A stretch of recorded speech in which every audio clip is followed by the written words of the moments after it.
compliqué, hein, comme je dis, depuis le début. Donc, on espère que ça va être compris. Les brochures, c'est petit. Je n'ai pas fait les brochures cette semaine. Parce que je voulais réduire les informations et les rendre très visibles et compréhensibles. Mais c'est dur parce que c'est un sujet très très sensible. Mais je travaille dessus. La semaine prochaine, vous aurez sûrement une petite brochure. Mais c'est dur de réduire ça à la compréhension de tout le monde. C'est très très difficile. Très difficile. Donc voilà, je sais que cette brochure-là devrait vous aider un peu à comprendre un peu l'histoire. Ok, bon, on est sur un sujet très sensible. Je vais introduire encore avec beaucoup plus de détails, mais dès les semaines d'après, on va plonger dans les détails qui vont peut-être faire mal, ou peut-être rassurer les uns les autres, mais peut-être un peu plus mal. Je pense que le but c'est d'informer. Avant toute chose, je vais commencer d'abord à sensibiliser déjà ceux qui viennent en retard ou ceux qui ne suivent pas par le moyen de Facebook et autres. Le devoir qui s'est rendu nôtre. Aujourd'hui, je le dirai encore à la fin pour sensibiliser les gens qui viennent en retard. Aujourd'hui, je fête, je célèbre une date, un moment très important de ce devoir que j'exprimerai en passant le message tout à l'heure. Mais c'est une journée, en fait c'est un mois et une semaine très importante que chaque année je fais toujours l'effort de commémorer, depuis 2019. Et je commémore cela parce que c'est une institution d'information qui a été donnée, qui est encore aujourd'hui très très primitive à cause de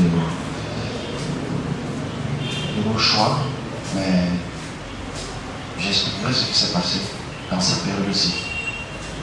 Juste pour qu'on ait un peu, on sache un peu de quoi il s'agit. Et comme je veux que tout le monde en profite, mais il faut que j'avance aussi. En parlant du deuxième sujet, je vais parler de ça. On connaît ce Fils de Dieu, Fils de l'homme. Fils de Dieu, Fils de l'homme.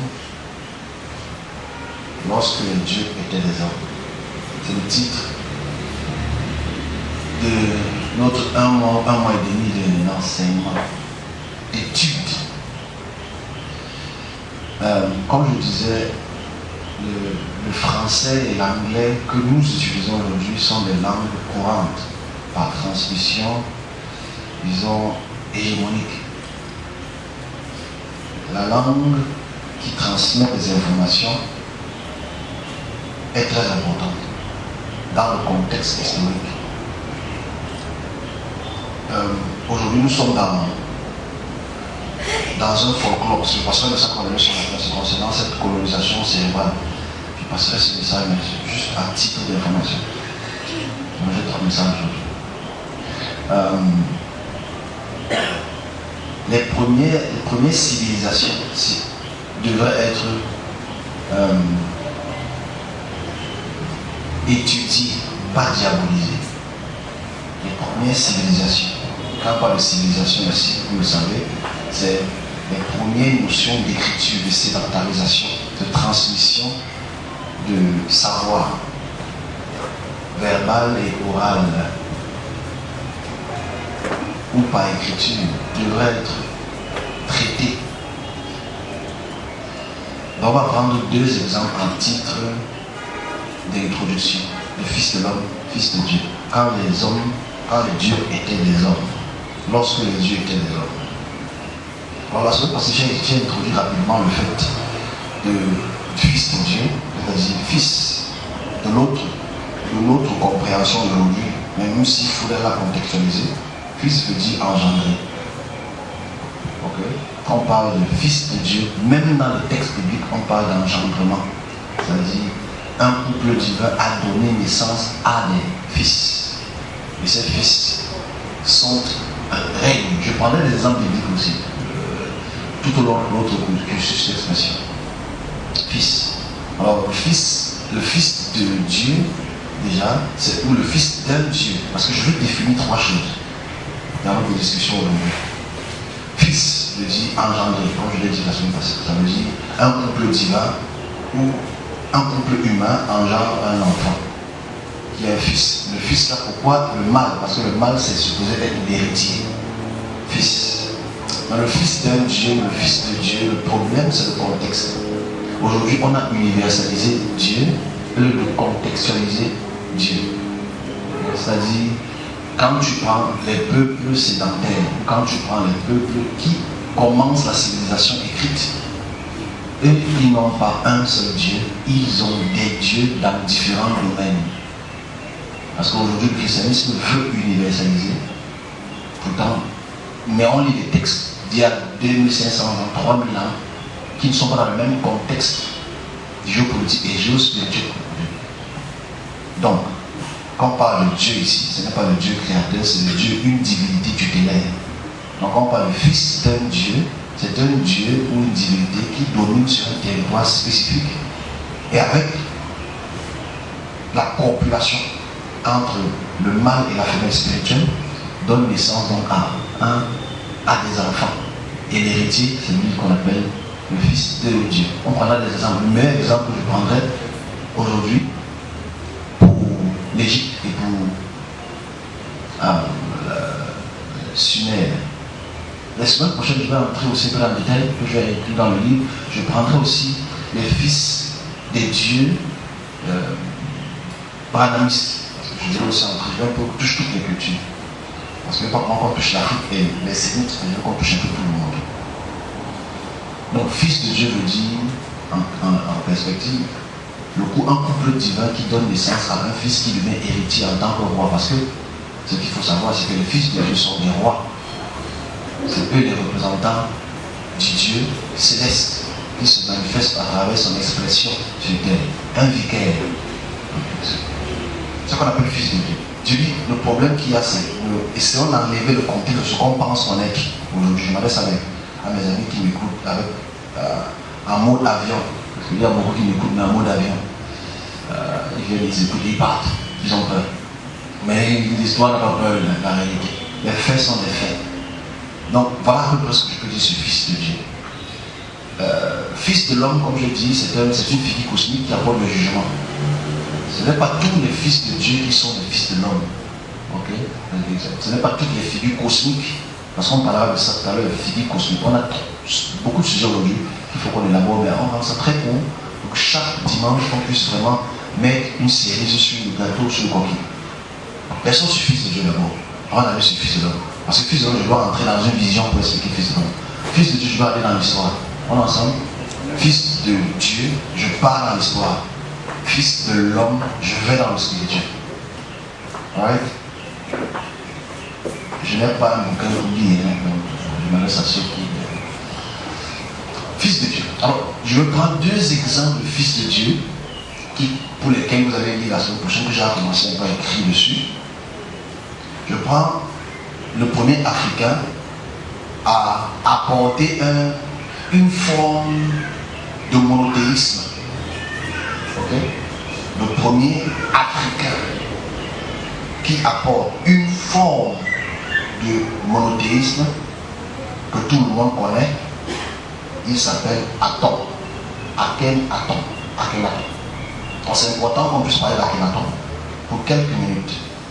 Parce qu'Akhenaton est une figure très importante dans l'histoire de l'Égypte.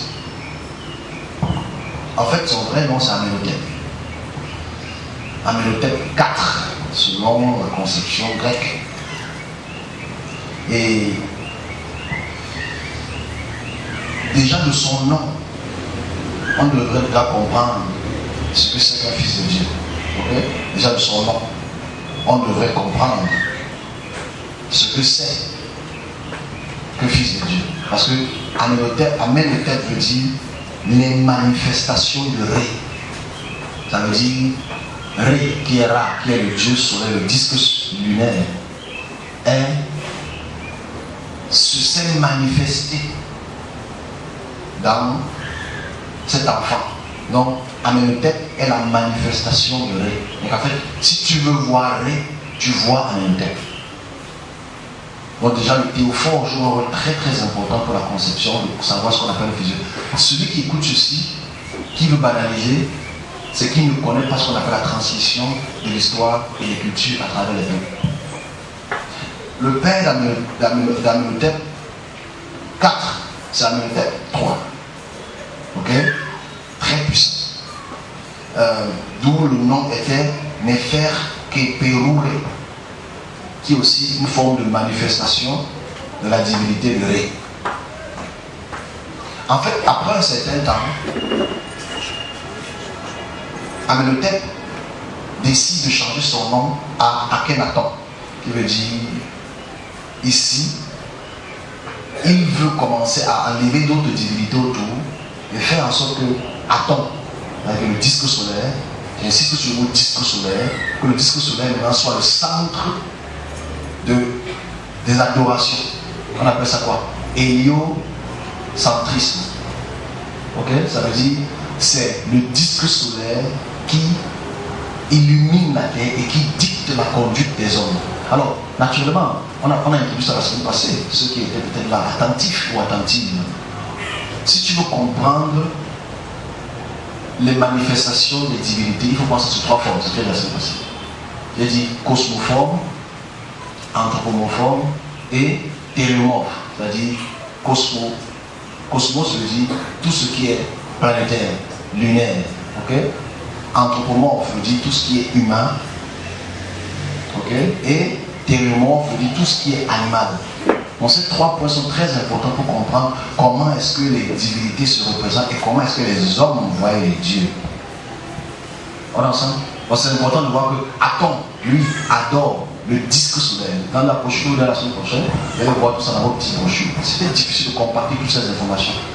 Je ne sais pas si vous aimez lire. Vous avez même fini le livre des premiers brochurages. Il y a un livre sur la solution là. Ah, type encore.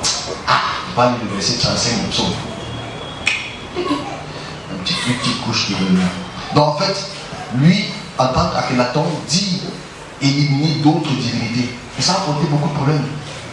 Beaucoup de problèmes dans l'empire égyptien qui s'est divisé. On a divisé les prêtres à cause de ça. Il y a une extermination.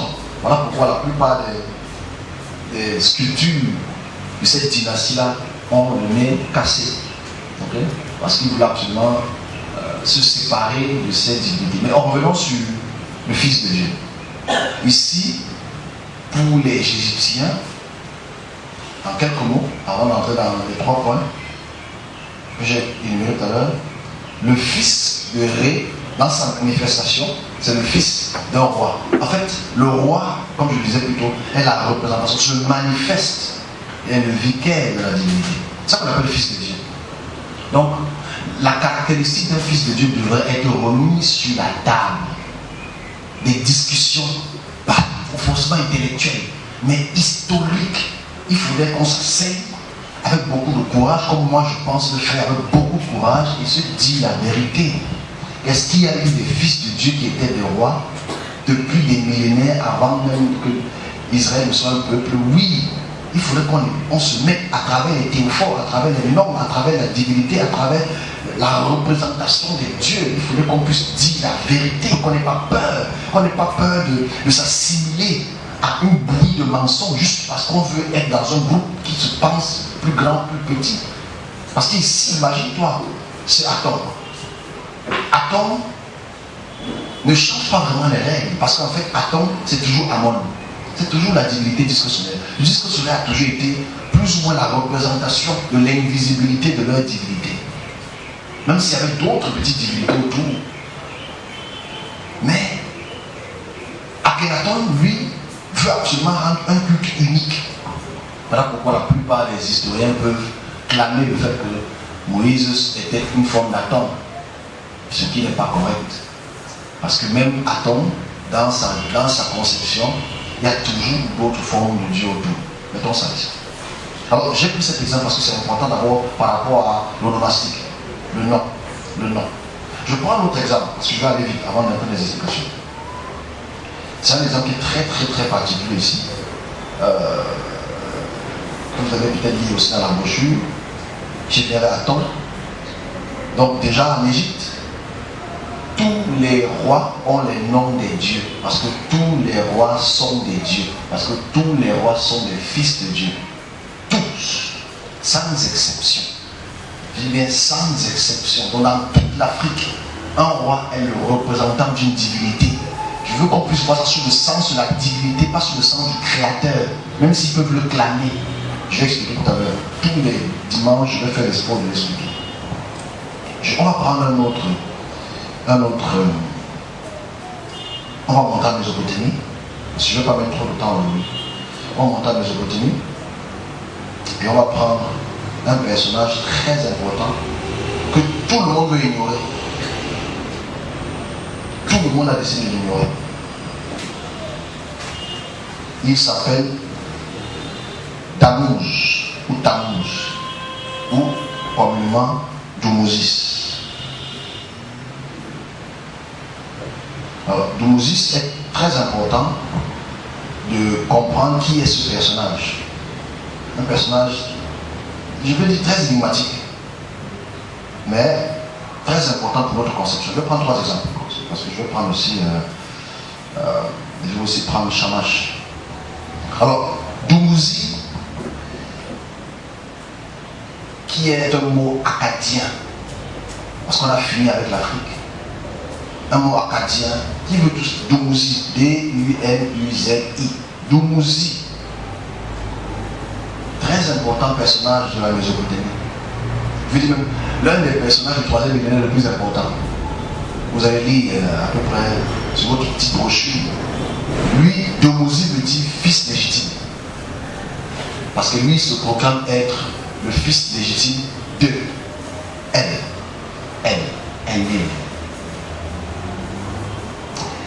Il a appelé Dumuzi babylonien Tammuz.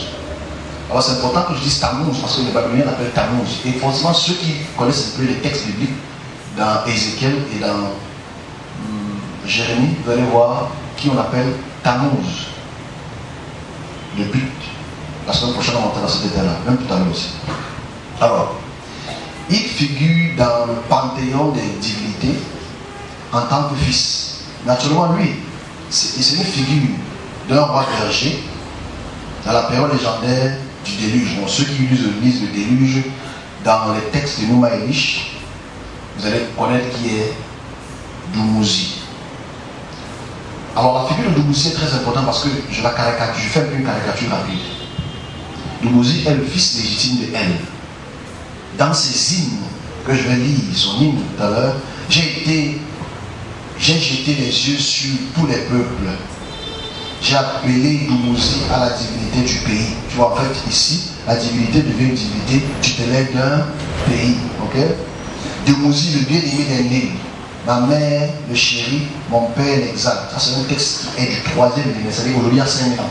Donc ici, le concept déjà, si tu fais un rapprochement rapide, tu peux faire un rapprochement avec le psaume 2, le psaume 9 direct, automatique. C'est-à-dire le fait qu'il soit le bien-aimé du Dieu supérieur de la région et que c'est important de lire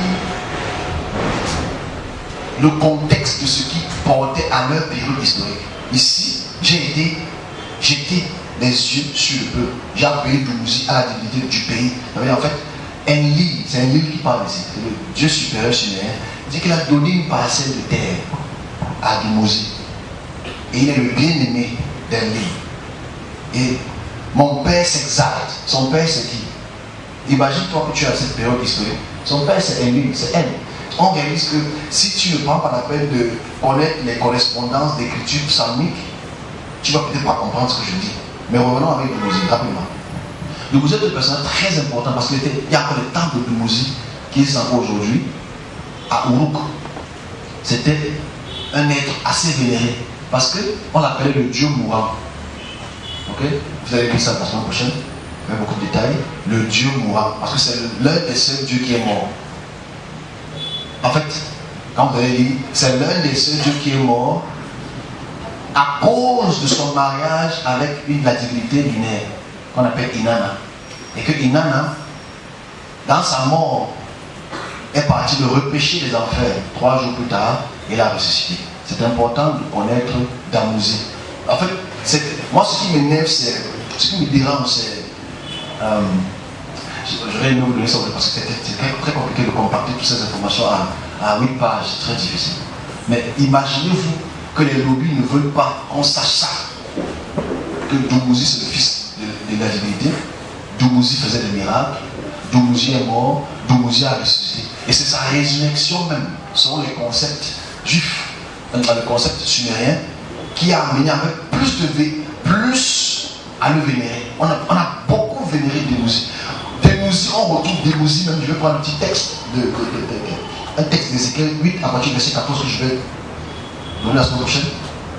Il dit, il me conduisit à l'entrée de la porte de la maison de l'Éternel. En fait ici c'est Ézéchiel qui parle. La maison de l'Éternel c'est le temple, voilà, ok. Du côté du septentrion, au nord. Et voici, il y avait des femmes assises qui pleuraient Tammuz. C'est-à-dire en fait, même les Israéliens adoraient Dumouzi. C'est important de voir ça à Ézéchiel. Ok? Ézéchiel 8. Même à Ézéchiel 22, on retrouve la même chose. Mais je reste sur Ézéchiel 8. Je donnerai beaucoup d'exemples là-bas. C'est important de voir à quel point, même à la période israélite de leur déportation, Dumouzi était encore la divinité la plus vénérée, même dans le temple. Mais pourquoi dans le temple? Parce qu'en fait, la culture sumérienne n'est pas loin de la culture israélite. C'est la même culture de sacrifice et adoration.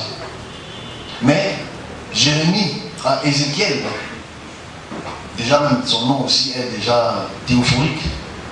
Ézéchiel réalise que même dans le temple de Jérusalem, les gens adorent Dumouzi. C'est très très important. Et vous, c'est une figure qu'on retrouve même dans la période grecque par le plus grand écrivain prêtre grec, gréco-babylonien, qu'on appelle Bérouz. Il parle de Dumouzi. Donc Dumouzi du 3e millénaire jusqu'à la période grecque était très très dominant. Mais pourquoi est-ce qu'on efface ce facteur de fils de Dieu pour rien? C'est vrai que l'hégémonie qui impose sa culture impose son spirituel. L'hégémonie qui impose sa culture impose son spirituel. Là, c'était Dumouzi. Dumouzi est un facteur très important parce que lui, c'est la figure d'un homme. Il est anthropomorphe. La troisième partie que je veux qu'on fasse, qu'on va répéter le jour, chaque dimanche, on va prendre un petit détail. On va aussi prendre celui que vous connaissez bien, Shamash. Shamash, qui est le dieu soleil, qui se représente en forme de disque solaire, qui apporte la justice sur la terre, etc. Donc voilà les points que je vais d'abord énumérer. Maintenant, on va entrer dans les détails sur ces 2 facteurs, c'est-à-dire Atom, Dumouzi et Shamash. Alors c'est vrai, le problème avec nous, de notre génération, c'est qu'on n'est pas cultivé. C'est pas grave, on peut mourir bête, la vie continue. Le monde ne s'arrête pas parce qu'on meurt bête. Ceux qui m'écoutent disent, ah, on s'en fout de ce qu'ils racontent. Ah, moi il y a une dame qui m'a dit, avant-hier, tu veux pas, j'adore Marie, c'est mon problème. J'ai dit, mais tu peux adorer Marie, c'est ton droit. Personne ne t'empêche d'adorer Marie. Il y a des gens qui adorent les serpents. Personne ne t'empêche d'adorer les serpents. Mais n'empêche pas l'information d'entrer dans ton oreille. Ton oreille est fait pour recevoir, l'oreille ici, c'est fait pour recevoir les fréquences sonores. Le but de mon expression n'est pas pour te convertir, le but de mon expression est pour t'informer. Parce que j'insiste encore, tu peux adorer Jésus comme fils de Dieu, c'est ton droit. En fait, on ne prend pas la peine de se poser la question pourquoi est-ce que c'est écrit fils unique. Et on va parler de ça tout à l'heure. Pourquoi est-ce qu'il est unique? Je parlerai de ça tout à l'heure. On est sur fils de Dieu. Donc, ici, de Damouzi à Aménophis, 4, ou Aménothèque, pardon, 4. On voit les figures de rois, les figures d'hommes, les figures de Dieu, les représentants des divinités qui sont sur terre et qui mènent la loi. Voici ce qu'on appelle fils de Dieu en fait. Pas plus, pas moins. Aujourd'hui, est-ce qu'on a le fils de Dieu? c'est compliqué. Parce que bibliquement, les béné Elohim, parce que nous sommes inondés de connaissances bibliques. Ok? 90% des humains sont inondés de connaissances bibliques. Nous ne sommes pas inondés de connaissances des autres peuples, ni inondés de connaissances spirituelles, malheureusement. Donc, les textes bibliques nous montrent les différents fils de Dieu. C'est-à-dire, les fils de Dieu, on voit ça dans les textes de Job. Ok? Les fils de Dieu, on voit ça dans les textes de la Genèse. On ne se pose pas la question, parce que ce n'est pas le but d'aujourd'hui, de chercher la correspondance de d'où est-ce que ces textes émanent, d'où est-ce qu'elles viennent, qui les a créés. Est-ce que c'est une histoire qui existait déjà, etc. Le but n'est pas là aujourd'hui, je ne suis pas là dans ce sens. Le but ici, c'est de recenser les différents fils de Dieu qui ont dominé la terre. En fait, les différents fils tutélaires des dieux qui ont dominé les parcelles de terre. Et à travers leur domination de terre en terre, ont induit les autres peuples à accepter leur fils de Dieu. Je me répète encore, parce que c'est là où on devait prendre en considération. Un dieu tutélaire, sumérien, de Mousi, décide à travers son pouvoir militaire et spirituel de dominer d'autres parcelles de terre. Et ces autres parcelles de terre acceptent donc ce fils de Dieu en tant que fils de Dieu de leur terre. Et commencent à créer des temples au nom de ce fils de Dieu. Et commencent à vénérer ce fils de Dieu, etc. Voilà comment ça se passe, généralement. Voilà pourquoi la culture sumérienne est tellement populaire dans tout le Moyen-Orient, parce que ces puissances-là ont dominé et ont imposé leur culture spirituelle et physique. Fils de Dieu. Aujourd'hui, tristement, on ne contextualise pas le Fils de Dieu. Aujourd'hui, le Fils de Dieu, par coup d'état spirituel, est devenu Dieu. Mais il faut qu'on puisse dire la vérité. Dans ce sens-là, avant d'aller en Fils de l'homme et aller dans notre sujet. Alors, les fils de Dieu dans l'Antiquité sont les représentants de Dieu. Ok? Clair. C'est clair, monsieur. Oui, exactement, disons la vérité. Les fils de Dieu sont la manifestation de Dieu sous forme humaine. Je répète encore que Démouzi ou Amenhotep ou Ramsès, ou Toutmosis, etc. Tous ces rois, tous ces dieux sont la manifestation physique. Et en fait, quand tu vois ce roi, tu dois te prosterner. Quand tu vois sa statuette, tu dois te prosterner parce qu'il est la représentation de Dieu. Donc oui, le Fils de Dieu est Dieu. Dans ce sens, elles sont ensemble. Ah oui, tu es là. Oui, parce que disons la vérité. Le Fils de Dieu est Dieu. Non, je ne suis pas chrétien. Je sais où je veux agir. Je sais où je veux cheminer pour qu'on puisse comprendre. Donc la représentation de la divinité sous cosmoforme, cosmomorphe, théléomorphe ou anthropomorphe, qui se manifeste avec les membres, est la divinité. Même si la statuette se casse, même si le roi meurt, il se manifeste dans un autre corps après, en tant qu'héritage. Donc le Dieu ne meurt pas, le Dieu change. Amen, together? Le Dieu ne meurt pas. Amen. Le Dieu ne meurt, dans l'Antiquité, le Dieu ne meurt pas. Il change seulement de roi, et les modifications théophores sont d'actualité. C'est tout. C'est-à-dire, il peut s'appeler Ramsès I, l'autre s'appelle Ramsès II, mais c'est la même figure du Dieu, mais sous forme humaine. Donc les fils de Dieu sont les représentants de Dieu, et en fait sont des dieux. Ils méritent l'adoration. Ça, c'est d'abord le concept de fils de Dieu, dans toute l'Antiquité. Donc, quand un Dieu meurt, on ne se lamente pas de sa mort, on célèbre sa mort, parce qu'on sait qu'il n'est pas mort, on sait qu'il est là, parce qu'il va se représenter encore à travers l'héritier ou l'héritage qu'il va laisser. À travers la figure. Parce qu'en fait, voilà pourquoi les biblistes devraient absolument comprendre l'incongruité d'Ésaïe, qui dit les monuments, c'est-à-dire comment je vais dire ça, les sculptures cassées, coupées, ne sont que des sculptures. Non.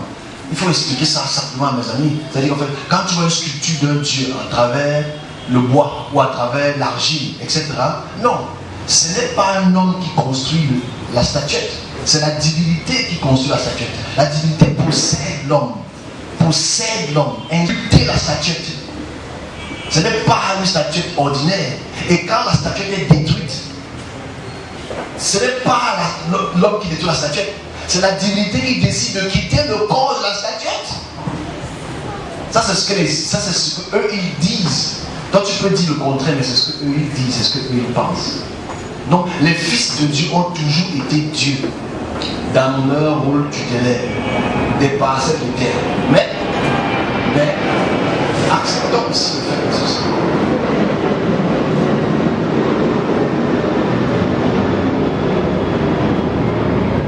Acceptons aussi ce fait-ci. Qu'il n'y avait pas qu'un seul fils de Dieu, et il n'y avait pas qu'un seul fils unique.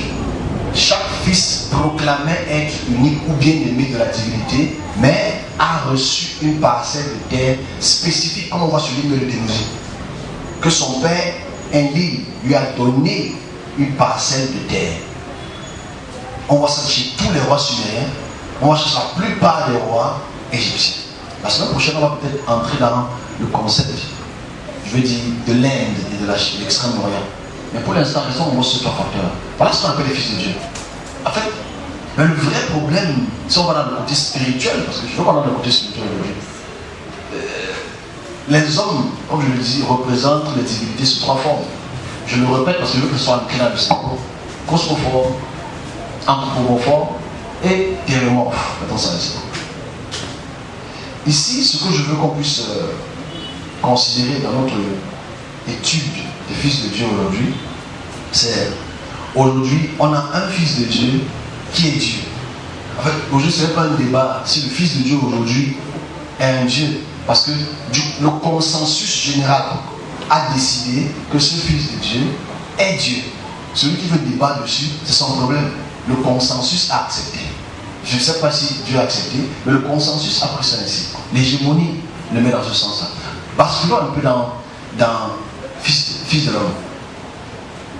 On va revenir en fils de Dieu tout à l'heure, progressivement. Sur le prochain, on va entrer dans plus de détails de fils de Dieu. Fils de l'homme. Comme je dis, fils de l'homme, c'est une figure à l'image de l'homme qui est là pour apporter une forme de justice sur un territoire spécifique.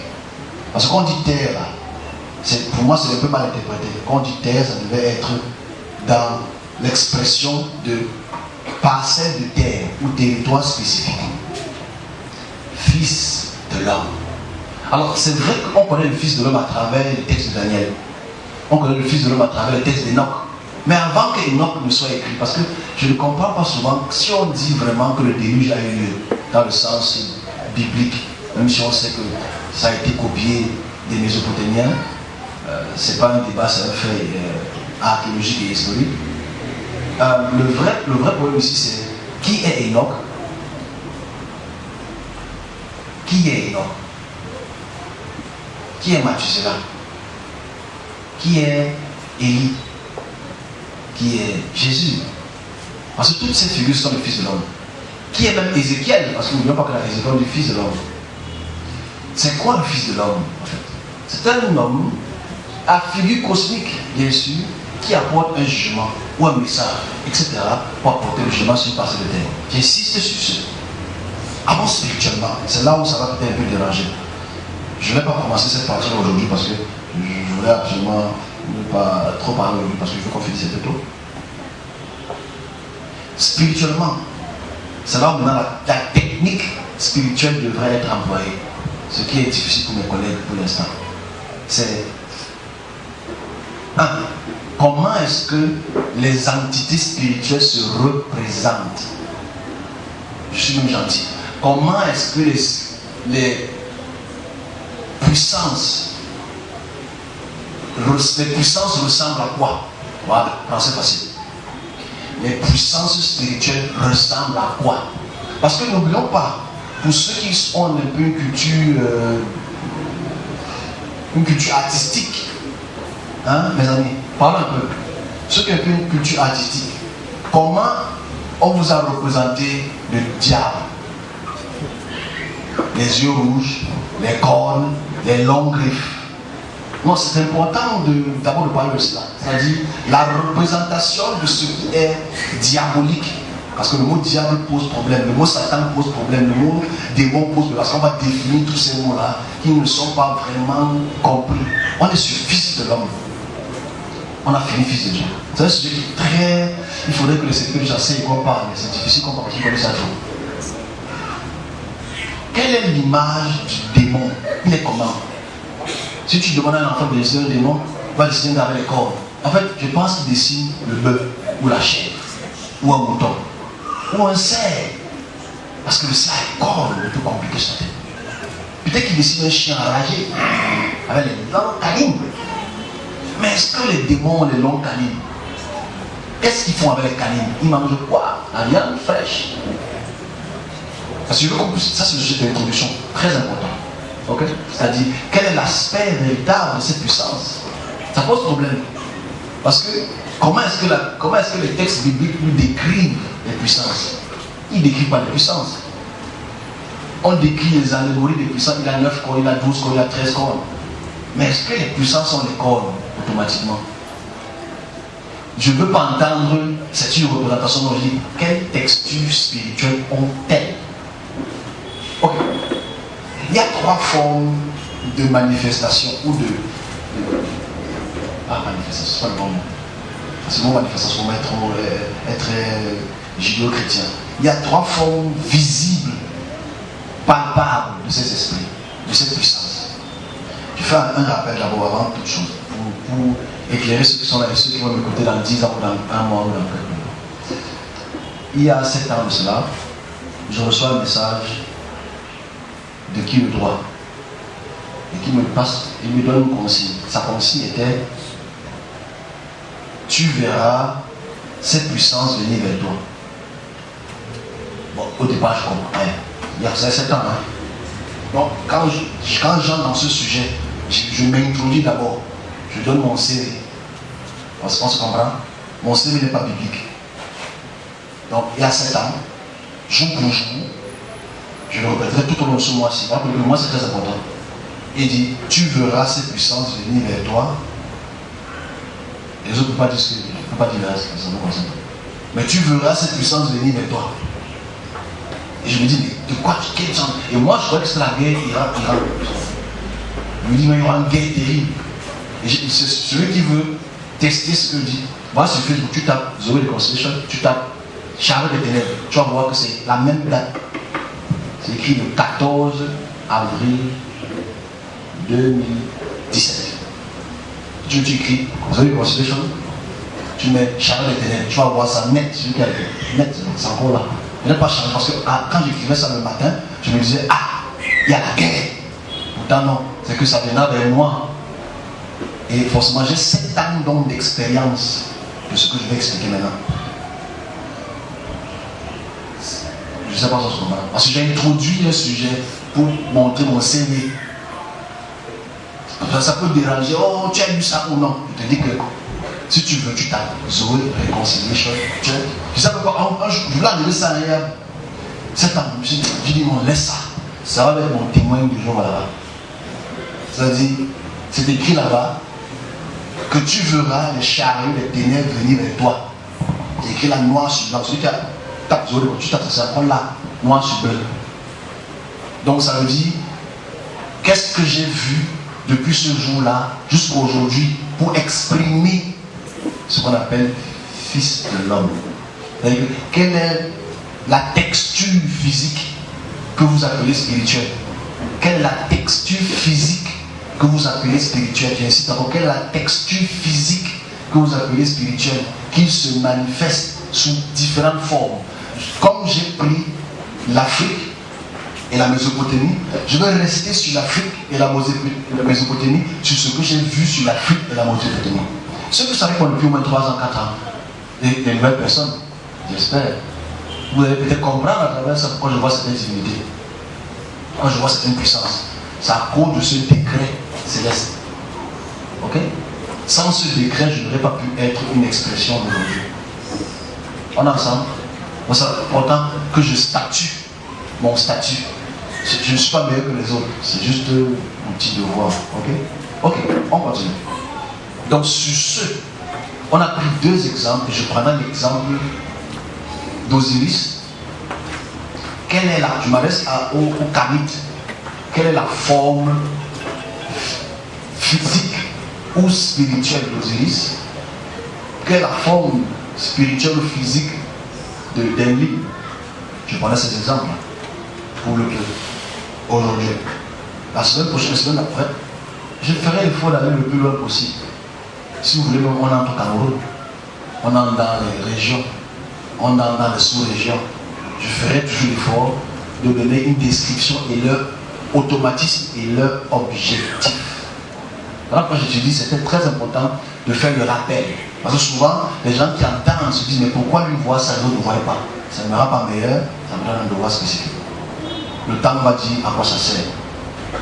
Donc, si on va dans ce sens-là, on commence par Osiris et Isis. Alors, après ce décret, parce que je vois un détail très très important que vous êtes déjà au courant, hein, pour certaines personnes, mais que d'autres personnes qui sont peut-être nouvelles ne sont peut-être pas au courant.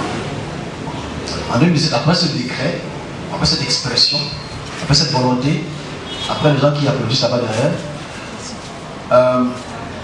oui, ils sont dans un autre cinéma. Ce que je dis est très intéressant, là, pour que vous applaudissent. Donc, après ce décret de 2017, le 4, ceux qui vont encore taper sur vous voyez le Sphinx, vous allez voir les écrits le Sphinx. Le 3 ou 4 décembre 2017, je suis transporté dans le Sphinx, une dame à l'intérieur, il y avait des êtres habillés plus ou moins en blanc. Je ne vais pas dire momifié, mais je veux dire habillés en blanc. Et Isis, qui avait les ailes très très fluorescentes, c'est-à-dire multicolores. C'était une petite bataille qu'il y avait. Au départ, je ne vois pas qui est Osiris, c'est d'abord elle que je vois comme figure. Et la vraie question qu'il faut se poser, c'est cette figure de cette dame. Je n'ai pas bien pu voir le visage, mais ce qui était important, c'est le fait qu'elle ait ouvert les ailes et que ces ailes étaient vraiment très lumineux dans le sens de l'arc-en-ciel. Et les 27 ou les 29 êtres qui étaient autour du Sphinx étaient dans une bataille. Ça, c'est la première fois que je vois cela. Mais ça signifie quoi? Parce que je veux rentrer dans la signification avant d'entrer avant la musique côté. On est ici, on est sur une thérimorphe, c'est-à-dire une divinité qui a la forme d'un animal. Ok? On est ensemble? C'est de là que viennent les êtres ailés. Donc les premiers êtres ailés, c'est les êtres égyptiens. J'insiste sur le mot égyptien. Ou bien Tamérie, ceux qui ne veulent pas que je dise Égypte. Donc la première fois que je vois un être ailé, hyper puissante, puisque j'ai eu beaucoup d'autres occasions de rencontrer cette puissance-là, ça m'a beaucoup intrigué. Je me suis posé beaucoup de questions et j'ai commencé à prier, envoyer le feu ne servait à rien. Et donc, à un moment, je l'ai bien dit qu'il y a certaines entités, ceux qui me connaissent depuis beaucoup d'années, il y a certaines entités que le feu ne fait rien. Parce qu'en fait, j'ai dû envoyer les flammes, le feu, le gaz, Camtel, tout ça. Ça n'a pas marché. Parce que ce n'est pas dans son niveau spirituel. C'est la première fois. Mais revenons dans la forme. Imaginez-vous donc, il y a à peu près 6 000 ans ou 5 000 ans, seront plus pragmatiques. Les gens qui l'ont dessiné, parce que moi, connaissant cette dame, je n'avais pas la notion, honnêtement, franchement, j'étais un vrai chrétien pour nous, c'est-à-dire la Bible et la Bible, tu vois. Je ne savais pas que cette aide existait. On se comprend parce que pour moi, everything is a Bible. Ok? Je ne savais pas que il fallait que tu entres en Égypte et que tu regardes sur les stèles et que tu regardes sur les nuits, tu vas la voir. On se comprend? Je ne savais pas. Je ne savais pas que sur toutes les tombes du livre de la vie qu'on appelle le livre de la mort, elle est celle qui couvre les rois. Elle est tournée sur la tête d'un roi. Okay? Elle ouvre ses ailes pour l'accès à la vie au l'au-delà. C'est un couple divin au sens plus du terme. Okay? On va là-dessus progressivement. C'est la première fois que je la vois. Elle est très puissante. Et notre petite conversation, c'est je vais te faire payer. Bref. Pour l'instant, je suis encore là, on va gérer. Donc ici, c'est la première conversation que j'ai pu avoir. Je prends une deuxième tout à l'heure. Avant de changer de pays. Parce qu'en Afrique, je peux en prendre une vingtaine. Ok? J'ai bien une vingtaine. Et ce n'est qu'il n'a aucune écriture. Alors ici, ce qu'il faut prendre en considération, c'est, comme je le disais, quand cet être apparaît à des prêtres, et que les prêtres instruisent cela pour le dessin, ça devient une manifestation d'une sculpture qui devient adorée. Je recommence encore. Quand tu vois cet être que j'ai vu et que j'exprime, ça fait il y a 7 ans aujourd'hui, les dessinateurs ou les sculpteurs, eux, ils prennent cela, ils sculptent cela, et on met ça comme une statuette. Et cette statuette maintenant devient un être vénéré. Et il faut savoir, cette déesse est l'une des déesses les plus importantes de la cosmogonie égyptienne. Ça, c'est un fait. Maintenant, quel est son rôle? Son rôle, d'abord, c'est sur 2 formes. Pour moi, ce que j'ai vu, son rôle, c'est de 2 formes. Défendre d'abord le royaume. Défendre la puissance. Parce que la deuxième fois, enfin la dernière fois que j'y ai été, en 2022, je pense que c'était en novembre, non? Oui, novembre 2022, elle a déjà beaucoup de fils. Les esprits accouchent, on va prendre ça, au fil de nos discussions. Alors, elle a dû protéger le royaume et s'assurer de la longévité ou de la progéniture, la continuité. Pourquoi elle était cassée? Elle était cassée à cause de lui. Je reviendrai dessus une prochaine fois. Parce que la puissance perse a vraiment détruit l'Égypte dès le 4e siècle. Okay? Donc, voilà la manifestation de cette Isis-là. Isis, aujourd'hui, elle est très populaire. Si on met un peu en dehors du christianisme, on va voir que toute l'Europe est basée sur les concepts égyptiens. Parce que ça, ils ont vraiment été très influents, etc. Mais pas le but. Voilà la première manifestation. Si on va sur Osiris, c'est en 2018 que je rencontre la figure osirienne. Lui, il n'a pas d'aile, il est anthropomorphe, c'est-à-dire lui, il a 2 pieds, 2 mains, mais tu peux vraiment voir son visage. Tu peux vraiment voir son visage, mais il arrête des sceptres sur sa main parce qu'il dit être un roi. Maintenant, la question, si tu n'as pas compris l'énoncé du départ, mon petit CV, tu ne vas peut-être pas comprendre quand je le dis ainsi. Maintenant, pourquoi est-ce que le service doit le voir? C'est la vraie question, parce qu'en fait, pourquoi est-ce que tu vois Isis? Pourquoi est-ce que tu vois Osiris ou Horus même? Parce que j'ai aussi eu la chance d'avoir une intercation avec Horus. Pourquoi? Si tu ne connais pas le CV du départ, tu ne vas pas comprendre ce que je dis. Aujourd'hui, ça va être comme si c'était avant de faire la suite. Le but, c'est quoi? Je m'arrête d'abord avant de passer à mes autres. Le but, c'est ici, c'est de faire comprendre une chose. C'est nous adorons des êtres créés. C'est le but que le service voie cela. Parce qu'en fait, la population, le service est là pour quoi? Le service est là pour informer. Ce n'est pas une mésinformation, c'est une information qu'on donne. Ce n'est pas une désinformation, c'est une information qu'on donne. L'information ici est à choix. Le plus important, c'est que les gens sachent que voilà comment est cette puissance. Voilà ce que cette puissance fait. Voilà où mène cette puissance. Point. Maintenant, le choix de l'homme lui appartient. Pour moi, c'est primordial. Le service est là pour prévenir. Parce que je le dis toujours, je vais le répéter à chaque strap. À chaque fois que je veux ce sujet-ci, que chaque fois qu'un être est cosmo, théréo ou anthropomorphe, ça ne peut pas être le créateur. J'insiste dessus. Parce qu'on est suffisamment. Osiris a apporté la justice. Osiris, c'est vraiment le justicier, malgré le fait qu'il y a eu une bataille avec son frère. Ok? Mais, je dis, c'est un justicier. Il a pour apporter la justice, etc., etc., etc. On monte un peu en Mésopotamie. rapidement. Comme je dis, je ne veux pas faire plus de temps. On monte en Mésopotamie, on a Enlil. Enlil, ceux qui le savent, je vais expliquer ça. Enlil, c'est le lion. Enlil, c'est un très très grand lion. Un lion très doré, immense et puissant. Ceux qui étaient là en 2020, je l'ai expliqué, continuellement, je l'explique toujours. Si on prend ces deux figures, on voit que Enlil est aussi thérémorphe. Enlil se manifeste thérémorphe. Enlil est un très très grand lion. Pas le lion camerounais, hein, mais monsieur qui fait du lion Cameroun. Mais c'est un grand lion. Donc en fait ici, le plus important, c'est d'abord d'expliquer leur fonction.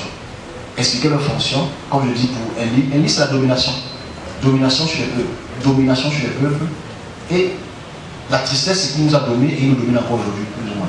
Mais plus ou moins parce qu'on arrive à la fin de sa domination. J'ai pris ces deux exemples-là. La semaine prochaine, je prendrai encore deux exemples. Alors ici, fils de Dieu, fils de l'homme, sont très très parallèles dans leur concept, mais un peu différents. Alors mais le but c'est quoi de le dire? Pour clôturer notre petite discussion de près d'une heure aujourd'hui, le but de le dire est d'abord pour informer les gens de ce qui est ou ce qui n'est pas le Créateur. Parce que c'est ça le problème. Et vous êtes des fidèles de différentes congrégations. Et ce que le prêtre, le pasteur dit est naturellement pris content. Mais ça me fait mal un peu de le constat qu'on fait. Le constat qui est le nôtre aujourd'hui, le constat qui est du service qui devrait être. C'est qu'on nous dise pas la réalité. Et qu'on dise des choses pour faire plaisir. Et je fais toujours l'effort d'exprimer à peu près ce que je sais. Ce que je sais. Donc voilà à peu près ce que je vais dire sur fils de Dieu, fils de l'homme. Je ne suis pas là pour les...